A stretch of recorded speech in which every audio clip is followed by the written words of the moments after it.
Sejam todos mais uma vez bem-vindos a mais uma semana de estudo das lições da Escola Sabatina e por essa razão cumprimentamos todos os que acompanham através da Rede Novo Tempo, através da RCS ou nas igrejas adventistas locais um pouco por todo o país e até no estrangeiro.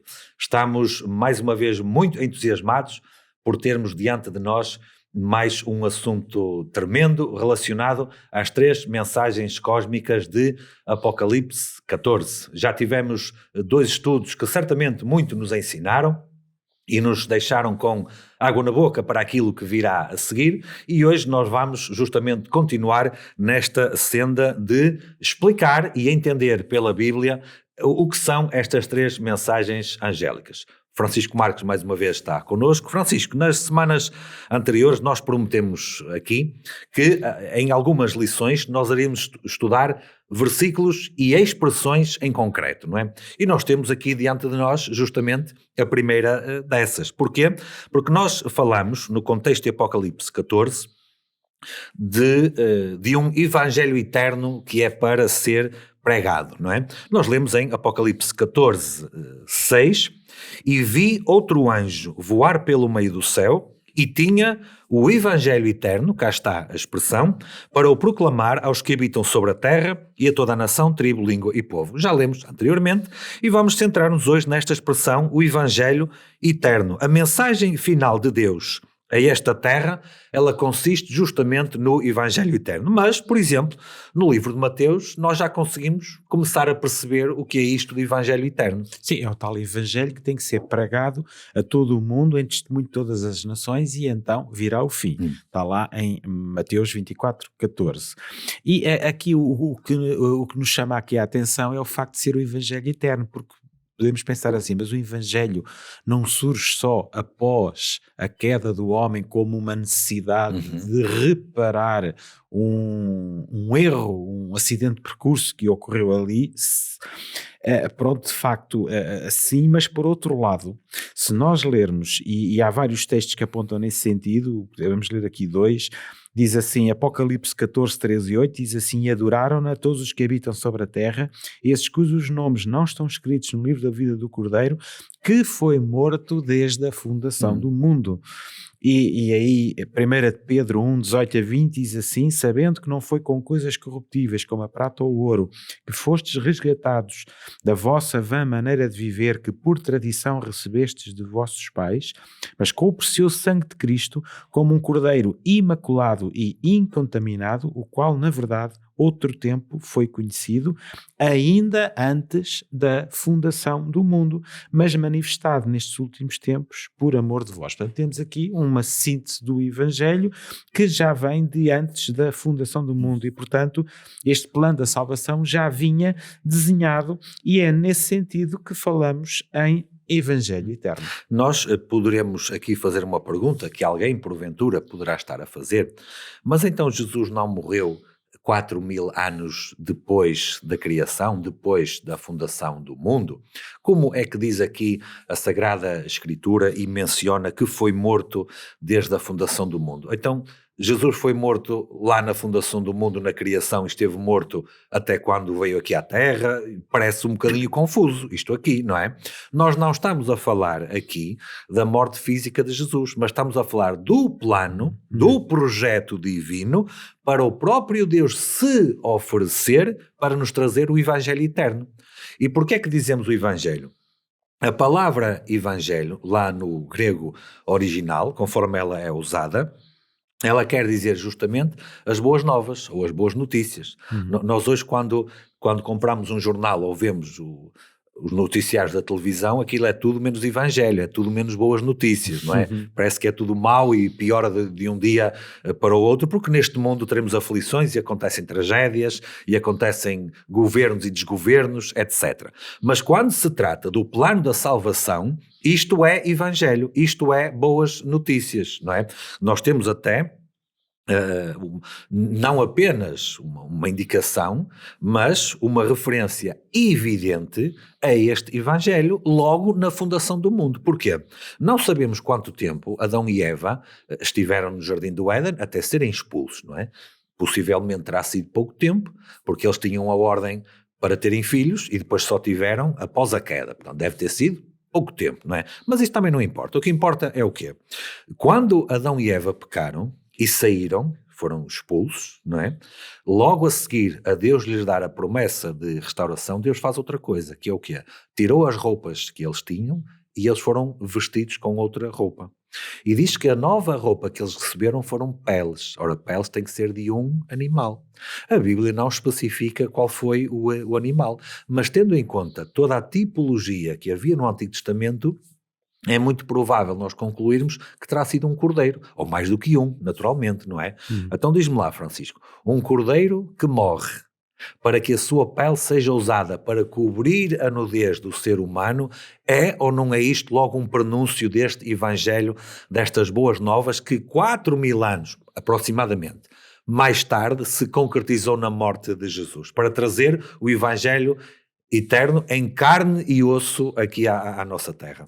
Exatamente. E o que acontece aqui é o seguinte, é que para se matar um cordeiro, e aqui temos uma morte substitutiva, e isto aponta-nos obviamente para o Evangelho, o que é que poderá fazer com que se mate um animal inocente por causa de um pecador consciente, não é?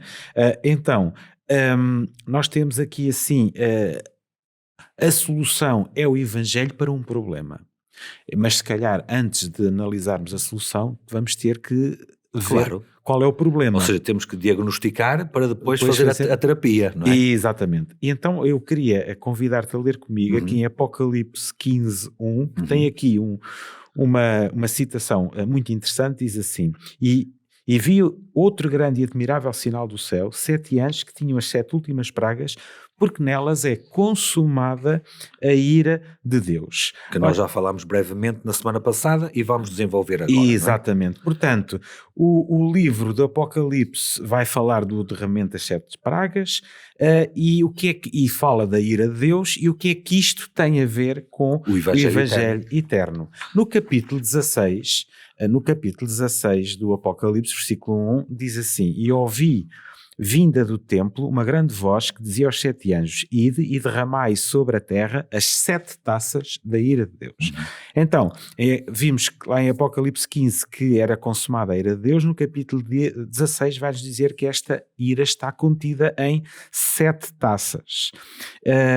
E voltando para as mensagens angélicas, porque é disto que estamos a falar hoje e este trimestre, não é?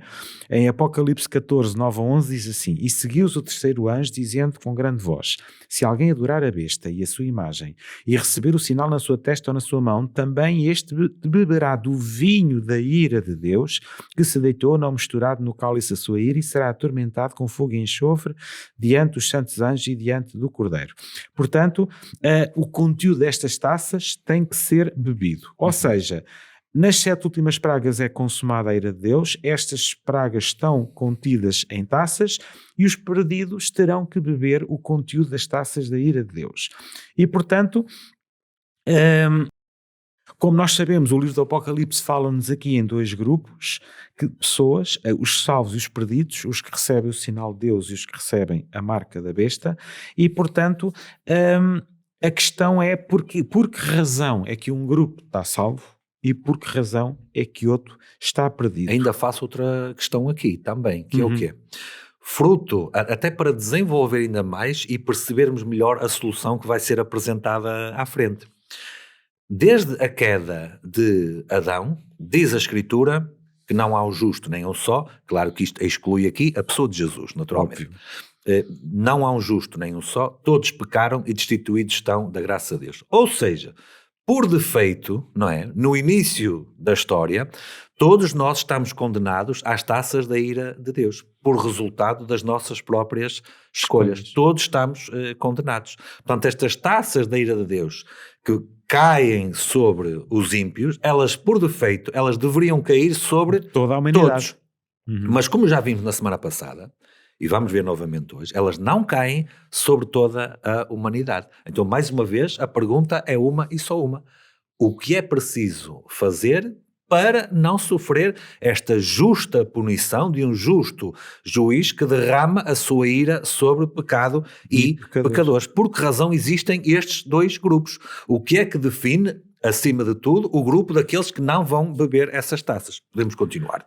Olha, eu agora remetia-te para um episódio dos Evangelhos, que é Jesus no Getsemane. Jesus no Getsemane. E aí vamos já começar a ver a resposta a esta questão. Em Mateus 26, 38, diz assim, Jesus está no Getsemane, e então disse-lhes, ele estava a falar com os discípulos. Isto é horas antes de ser preso para depois ser julgado e executado, não é? Exatamente. A minha alma está cheia de tristeza até à morte, ficai aqui e velai comigo. Estava a pedir aos representantes da sua igreja para intercederem com ele, não é? Exatamente, apoio emocional, digamos assim. Até mais do que emocional, neste caso, não é? Pronto, exatamente.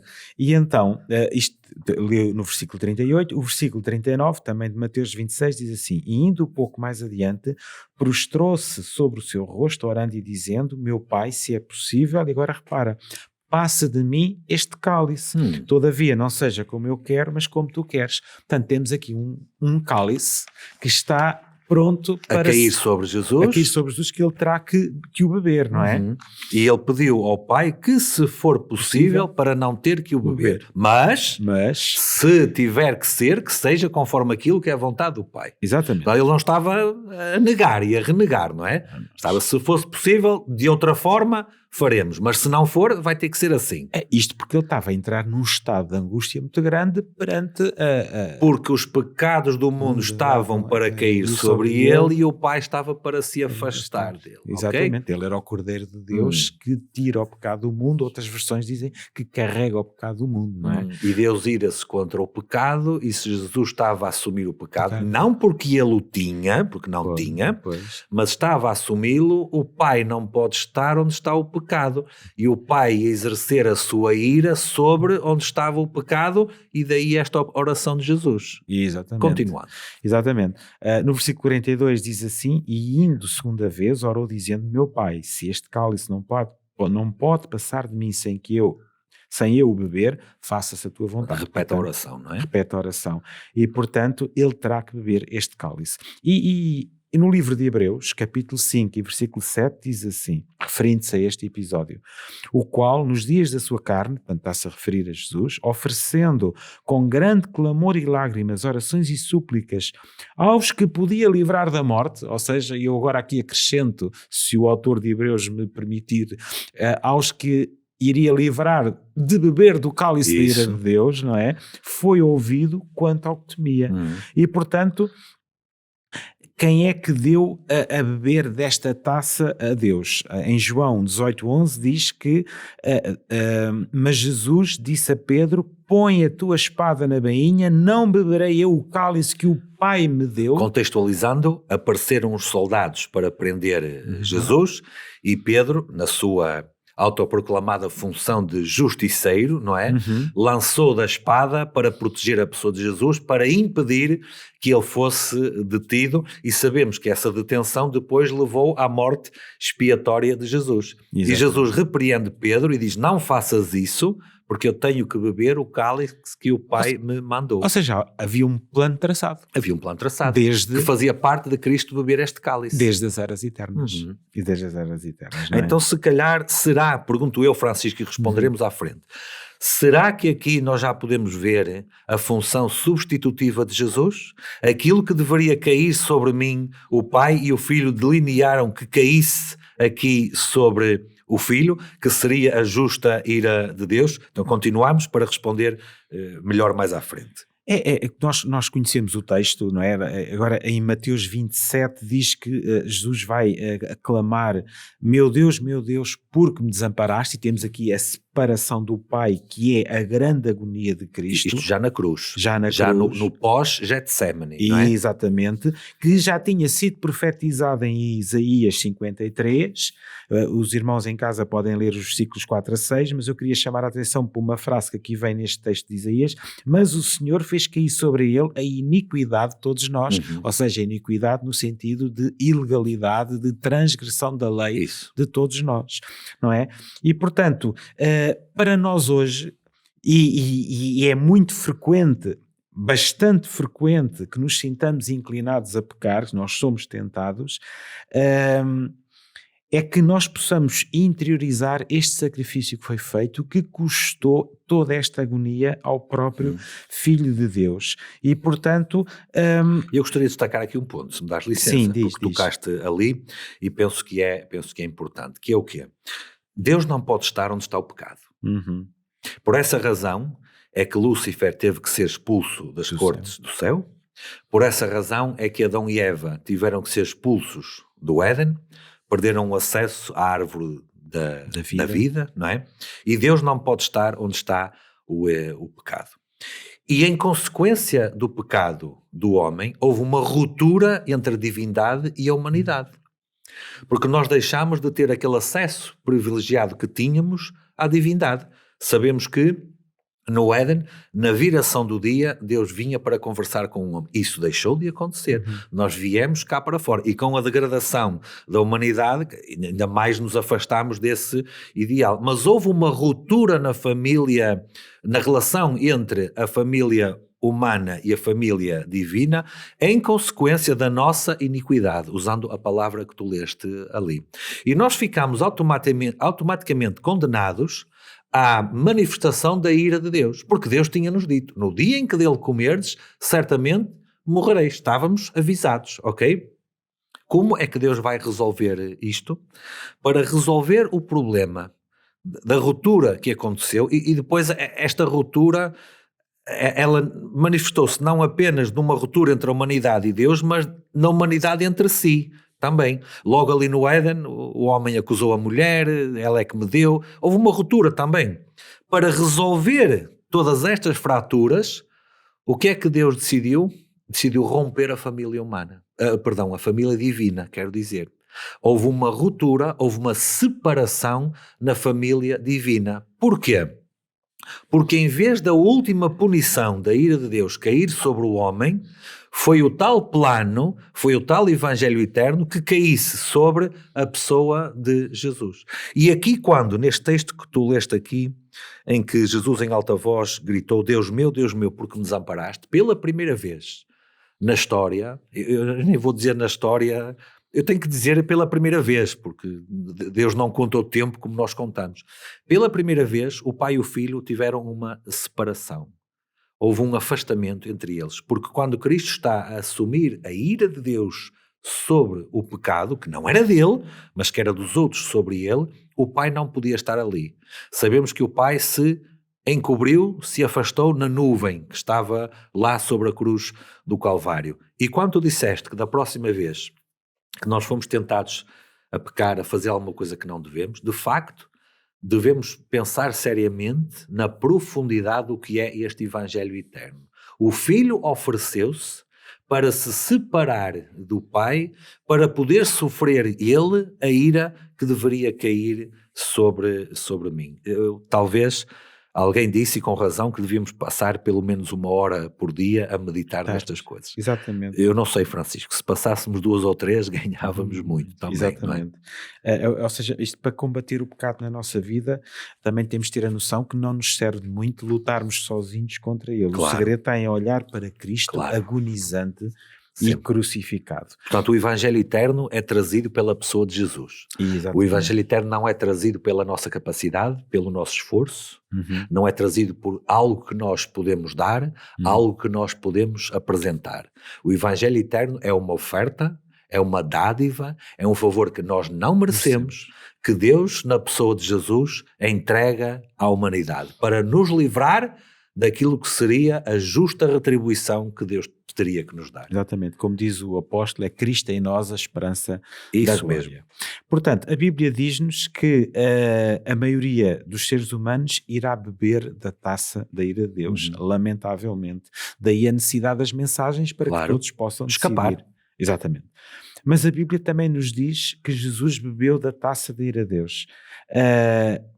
Então, por que razão é que os perdidos beberão desta taça? Porque não receberam Jesus que bebeu a taça. Exatamente. No seu lugar. Alguém tem que beber. Alguém tem que ser punido. Exatamente. Ou escolhemos Jesus para se apresentar no nosso lugar e sofrer ele a punição que nós merecíamos, ou então nós merecemos a punição que nós vamos ter que a ter, naturalmente. Exatamente. No livro do profeta Ezequiel, eu gostaria aqui de demorar uns breves minutos sobre isto, vem aqui uma descrição de Gog e Magog, que também vem lá no Apocalipse. Gog e Magog, já no final, quando justamente os ímpios irão sofrer o castigo eterno, não é? E vamos ver o que é que o livro do Ezequiel nos tem, sobre isto. Portanto, Ezequiel 39, 17 a 19 diz assim: Tu, pois, ó filho do homem, assim diz o Senhor Jeová, diz às aves de toda a espécie, a todos os animais do campo, juntai-vos e vinde de toda a parte para o meu sacrifício, que eu sacrifiquei por vós, sacrifício grande nos montes de Israel. Comei carne e bebei sangue, comereis a carne dos poderosos e bebereis o sangue dos príncipes da terra, dos carneiros, dos cordeiros e dos bodes e dos bezerros e de todos os engordados em Bazã.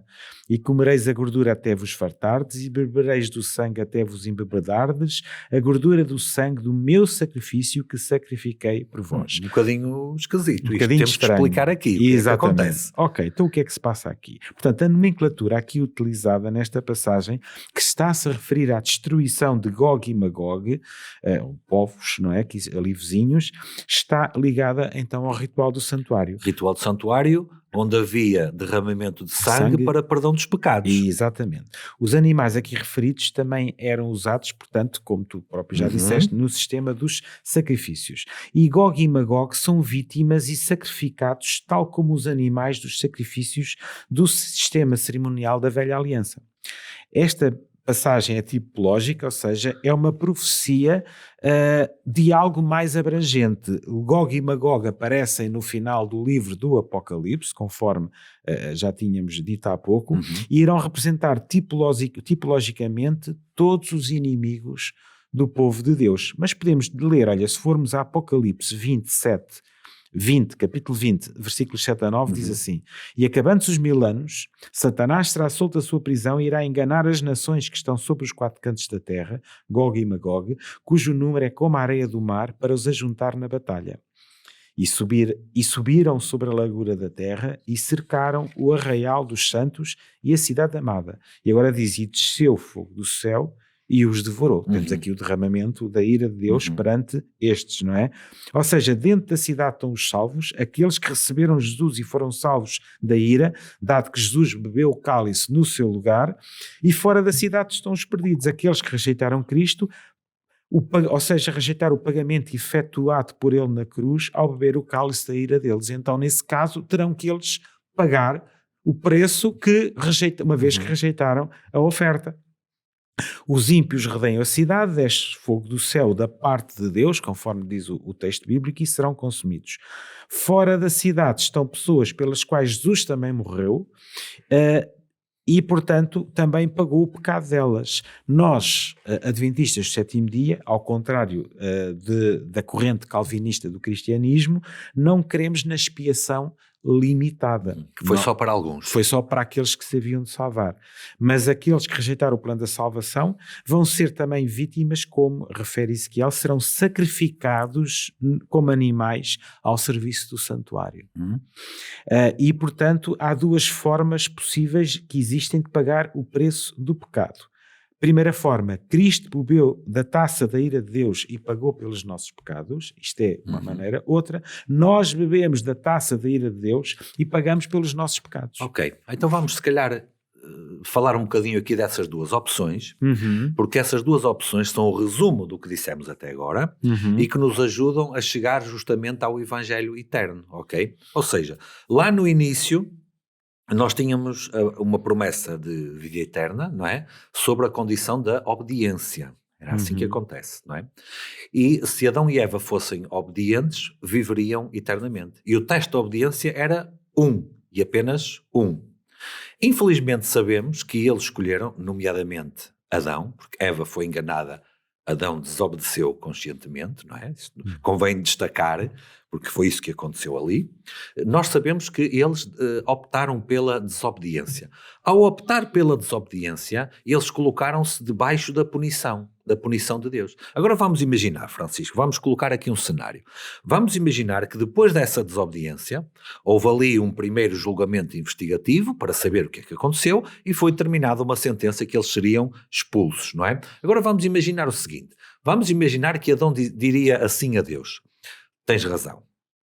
O julgamento é justo, a sentença é correta. Nós desobedecemos, nós merecemos ser expulsos e acabaremos por morrer. Mas garantimos que a partir de agora nós não vamos desobedecer mais, nós vamos ser 100% obedientes, nunca mais nos vamos aproximar daquela árvore e vamos oferecer uma obediência perfeita. Nem sequer pensar em nos aproximar daquela árvore, vamos até viver para o outro lado do jardim, nunca mais vamos tocar naquela árvore, nunca mais vamos desobedecer. E portanto deixa-nos ficar aqui. Deus poderia ter dito que sim? Deus não poderia ter dito que sim. Porquê? Porque era preciso uma punição para o pecado. Havia um erro, tinha que ser punido. Tinha que haver uma consequência. E qual era a consequência? Adão e Eva tinham de morrer. Era a consequência.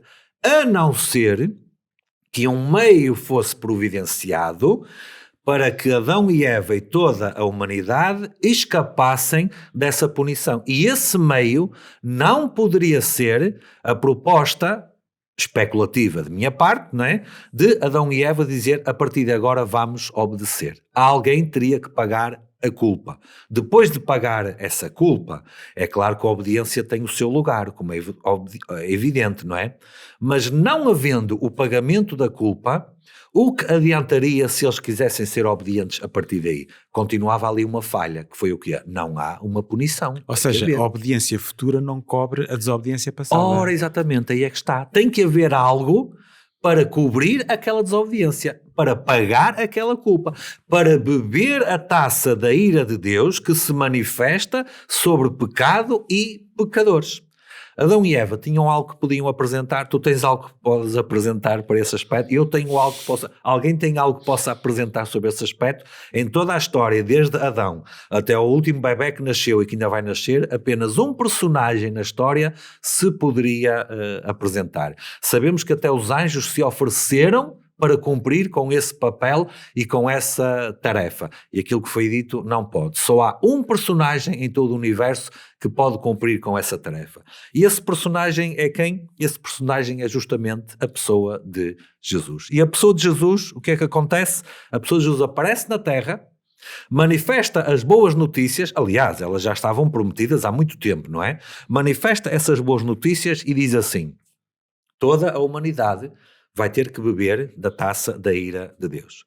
Quem quiser me aceitar a mim como meu salvador pessoal, eu ofereço-me para beber no seu lugar. E alguém poderá dizer aqui, mas nós aqui morremos, mas nós aqui sofremos. Bom, o que importa é o destino eterno.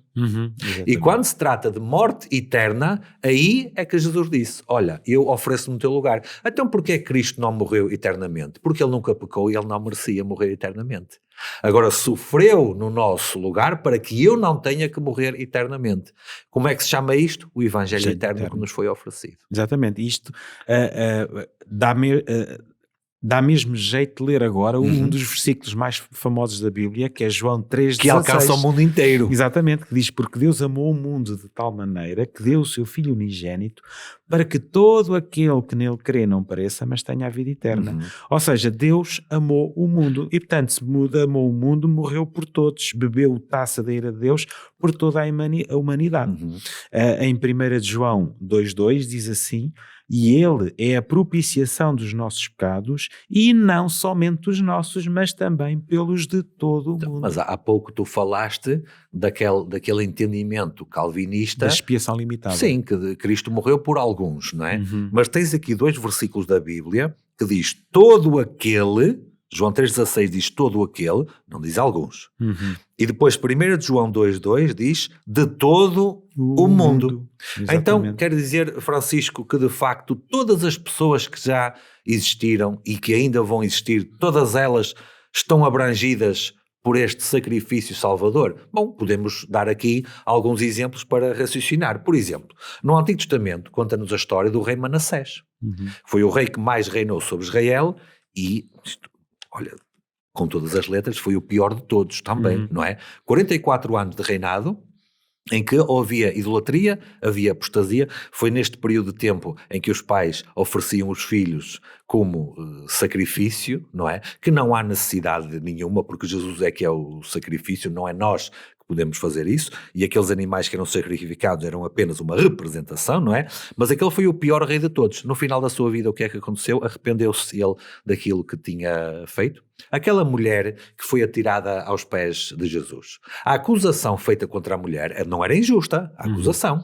A acusação era justa. Aquela mulher foi apanhada numa transgressão grave. Claro que os acusadores tinham uns telhados de vidro grandes. E frágeis. Sim, com certeza. Mas aquela mulher foi atirada aos pés de Jesus e ele o que é que faz? Ele começou a escrever os pecados dos outros na areia, mas depois ele diz uma frase à mulher. O que é que ele disse? Vai e não peques mais. Ou seja, até para aquela mulher também havia esperança. Quando ele vai na rua e vê um homem de pequena estatura pendurado numa árvore para ver, eu não sei, mas o que é que tu achas, Francisco? Quem ia lá com Jesus teria dito assim: então vais entrar na casa deste vigarista? Vais entrar na casa deste ladrão que deve cobrar 10 e cobra 20? Que enriquece às nossas custas? E depois no fim de ele ter entrado lá, e sabemos que no livro do Apocalipse Jesus entra na casa de quem lhe abre a porta, ao contrário do inimigo de Deus, que entra pela janela, entra pela chaminé, entra por qualquer lado, não é? No fim da visita à casa de Zaqueu, qual foi a conclusão? Hoje chegou a salvação a esta casa. Então, verdadeiramente, Jesus veio para salvar alguns, veio para salvar todos, veio só para salvar aqueles que são mais ou menos maus, só um bocadinho, ou veio para salvar qualquer um, independentemente do grau de impiedade. A Bíblia diz: para todo o mundo, pelos pecados de todo o mundo e para todo aquele que nele crê. Mas então surge aqui uma pergunta, Francisco. Pois. Se Jesus morreu pelos pecados de todos, porquê é que nem todos se vão salvar? O próprio texto de João 3,16 vai dar algumas pistas sobre o assunto, não é? Há uma segunda declaração que diz: para que todo aquele que nele crê não pereça, mas tenha a vida eterna. Então Jesus morreu por todos os pecados cometidos, ele bebeu a taça da ira de Deus, mas somente aquele que nele crer terá a vida eterna. Portanto, isto posso dar aqui um exemplo muito simples, que é quando é dado uma prenda a alguém, e às vezes há decepções com as prendas, já se inventou o talão de troca, não é? Uma prenda, ou seja, isto para dizer o quê? Que uma prenda pode ser aceita ou não, rejeitada. Portanto, uma prenda é por definição gratuita para quem a recebe.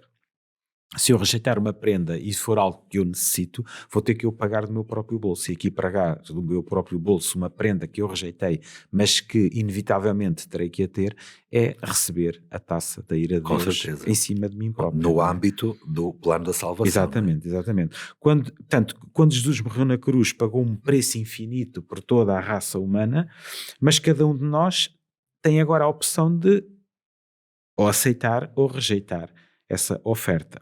Por isso é que diz: para que todo aquele que nele crê não pereça, mas tenha a vida eterna. E o que é que nós devemos fazer quando cremos em Jesus? Porque no fundo é crer, todo aquele que nele crê, não é? O que é que nós temos que fazer? Temos que tomar uma decisão. E em Marcos 16, 15 a 16 diz assim: e disse-lhes: ide por todo o mundo, pregai o Evangelho a toda a criatura. E já estamos a ver o que é o Evangelho. Exatamente. E a toda a criatura. E nós antes de concluires o versículo, para comentar que isto é muito importante aqui, nós estamos a falar da pregação de 3 mensagens. Exatamente. Que são as últimas de advertência a um mundo que está prestes a perecer. E este versículo diz: ide por todo o mundo e pregai o Evangelho a toda a criatura. E lá, no Apocalipse, fala pregar a toda a nação, toda a tribo. Portanto, não é um discurso exclusivo de João ao escrever o Apocalipse. Já nos Evangelhos havia este discurso. E quando no livro de João tem a explicação das 3 mensagens, no livro de Apocalipse, escrito por João, tem as 3 mensagens angélicas, aqui no livro de Marcos, vai-nos explicar, e vais ler o resto do versículo, como é que podemos escapar dessa ira de Deus aderindo ao Evangelho eterno. O que é que diz lá? Quem crer e for batizado será salvo, mas quem não crer será condenado. Pronto, 2 grupos. 2 grupos, claramente. Ou seja, e temos aqui um passo que é o batismo, não é? O apóstolo Paulo, no livro de Gálatas, capítulo 3, versículos 26 e 27, diz assim: por todos sois filhos de Deus pela fé em Jesus Cristo. Porque todos, quando fostes batizados em Cristo, já vos revestistes de Cristo. E, portanto, quando nós somos batizados, Deus deixa de olhar para nós e olha para Jesus, uma vez que estamos revestidos de Cristo. E olha não para a minha obediência que não existiu, mas para a obediência do próprio Cristo, ou seja, aquilo que, em termos teológicos, nós chamamos a justiça imputada. Não é? Sou adotado como filho de Deus a partir deste momento. E, portanto, a minha crença em Cristo vai se manifestar neste ato tangível que é o batismo. E a partir deste momento, eu, ao me batizar, tenho um testemunho público e Deus vai olhar para mim como se eu nunca tivesse pecado. Isto são as boas novas, isto é o Evangelho, isto é o Evangelho eterno, que significa que Jesus pagou pelos nossos pecados, livrando-me da taça da ira de Deus. Exatamente, é isso mesmo, não é? É isso mesmo. Quando estavas a falar agora desta questão do batismo, claro que, aliás, o próprio Jesus foi batizado, não é? Agora, Jesus não foi batizado para remissão de pecados, porque ele não os tinha, não é? Mas a seguir ao batismo de Jesus, lembras-te o que é que aconteceu, Francisco? Houve uma manifestação do Espírito Santo sobre a pessoa de Jesus para o preparar para a obra, aliás, já vinha sendo preparado, mas para o capacitar ainda mais para a obra que ele iria fazer a seguir. Então imagina agora esta mesma cena, ou uma cena parecida, para com todos aqueles que aceitam Jesus como seu Salvador. Através da manifestação pública de um batismo, que o batismo no fundo, claro, isto simbolicamente, claro, mergulha sujo nas águas e ressurge limpo para uma nova vida. A água faz uma limpeza, uma purificação. E logo a seguir a Jesus ter batizado, houve essa manifestação do Espírito Santo. Ora, se eu aceito Jesus como meu Salvador, e através do batismo eu o reconheço e o aceito, o que é que o próprio Jesus faz? Envia o Espírito Santo para cuidar dessa pessoa, para ela ser ungida, para ela ser preenchida com o Espírito Santo, para uma nova vida e para fazermos aquilo que o apóstolo diz. Não vivo mais eu, mas agora Cristo vive em mim. Aliás, no 1 de João 1,9 diz assim: se confessarmos os nossos pecados, Ele é fiel e justo para nos perdoar os pecados e nos purificar de toda a injustiça. Repara que há aqui dois verbos, o perdoar e o purificar. Nós, em termos teológicos, na justificação, temos a justiça imputada e a justiça comunicada. Se tu leres o episódio da mulher adulta, que ainda há bocadinho falavas sobre isso, Jesus também diz: nem eu te condeno, ou seja, perdoou, vai, não peques mais, ou seja, a purificação. Nova vida. Exatamente. Há um amigo meu que costuma dizer, com alguma graça, dizer que a justiça imputada é quando Deus tira o porco da lama, e a justiça comunicada é quando Deus tira a lama do porco. Muito bem. No fundo o Evangelho eterno é isto. Para não ser igual ao que era atrás. Exatamente. Isso lá está, porque depois vai a juízo, e se vai a juízo a vida tem que ser avaliada. Claro. Portanto, os pecados passados tem que se fazer um reset à vida, usando agora uma linguagem mais atualizada, e depois a partir daí há uma nova oportunidade, há um novo teste que é feito para um dia podermos estar com Cristo e viver eternamente. Isso é uma ótima notícia, porque, como dizíamos há pouco, por defeito todos nós estamos sujos, todos nós estamos na lama. Aliás, aproveitando até, gostei dessa, que não conhecia, gostei dessa ilustração, porque ela é bíblica, ela é a história do filho pródigo. Essa história, porque o filho pródigo estava lá com os porcos, é assim que diz a história, na lama, não é? A comer a comida que eles tinham. E não apenas ele saiu de lá, mas quando chegou à casa do pai, o pai tirou-lhe aquela roupa que ele tinha e vestiu-a com outra. Então ele já não estava com os animais e já não estava todo sujo como estava ali. Portanto, é uma ilustração bíblica, não é? E é uma ilustração feliz que nos demonstra que, apesar das nossas más escolhas, apesar de nós naturalmente estarmos condenados, isso não é o fim, isso não é uma fatalidade. Há um evangelho eterno que Deus oferece a cada um para poder um dia participar do reino com ele. Obrigado, Francisco, por essa boa ilustração que gostaria que ficasse na mente de todos. O evangelho eterno é uma ótima notícia para resolver o grande problema que nós temos aqui, que é o problema da vida eterna. Aguardamos por cada um já na próxima semana para a continuação do estudo das lições sobre as 3 mensagens cósmicas. Até mais.